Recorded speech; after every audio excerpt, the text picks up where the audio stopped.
ಇವತ್ತು ನಾನು ನಮ್ಮ ಅಪ್ಪಾಜಿ ಅಮ್ಮ ನಮ್ಮ ಸಿಯಾಂಶು ಎಲ್ಲರೂ ಬಂದಿದ್ದು ಅತ್ಯಾಳ ನರಸಿಂಹಸ್ವಾಮಿ ಬೆಟ್ಟಕ್ಕೆ.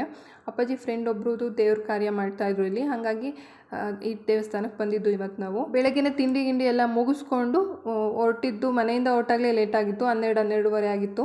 ನಾವು ಟಿಪ್ಟೂರಿಂದ KB ಕ್ರಾಸ್ಗೆ ಬಸ್ನಲ್ಲೇ ಬಂದವು. KB ಕ್ರಾಸಿಂದ ಅತ್ಯಾಳ ನರಸಿಂಹಸ್ವಾಮಿ ಬೆಟ್ಟಕ್ಕೆ ಆಟೋಗಳು ಹೋಗ್ತವೆ. 40 ರೂಪಾಯಿ ಒಬ್ಬರಿಗೆ ತೊಗೋತಾರೆ. ಡೈರೆಕ್ಟ್ ಬೆಟ್ಟದ ಮೇಲೇ ಕರ್ಕೊಂಡೋಗಿ ದೇವಸ್ಥಾನದ ಹತ್ರನೇ ಬಿಡ್ತಾರೆ. ಹಾಗಾಗಿ ನಾವು ಆಟೋಗೆ ಬಂದ್ವು.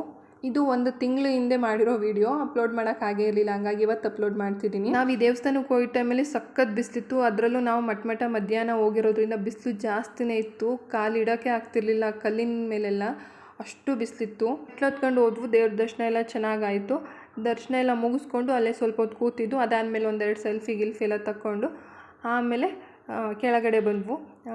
ಅಲ್ಲಿ ಇನ್ನೂ ಒಂದು ದೇವಸ್ಥಾನ ಇದೆ, ಅಲ್ಲಿಗೆ ಹೋಗಿ ಅಲ್ಲೂ ಪೂಜೆ ಎಲ್ಲ ಮುಗಿಸ್ಕೊಂಡು ಆಮೇಲೆ ನಾವು ಅಪ್ಪಾಜಿ ಫ್ರೆಂಡ್ ಮನೇಲಿ ಮಾಡಿದ್ರಲ್ಲ ಆ ಚೌಟ್ರಿ ಹತ್ರ ಹೋದ್ವು. ಅಲ್ಲೋಗಿ ಊಟ ಮುಗಿಸ್ಕೊಂಡು ನಮ್ಮ ಮನೆ ಕಡೆ ವಾಪಸ್ ಬಂದ್ವು. ವ್ಲಾಗ್ ಇಷ್ಟ ಆದರೆ ಲೈಕ್, ಶೇರ್, ಫಾಲೋ ಮಾಡೋದು ಮರಿಬೇಡಿ. Thank you.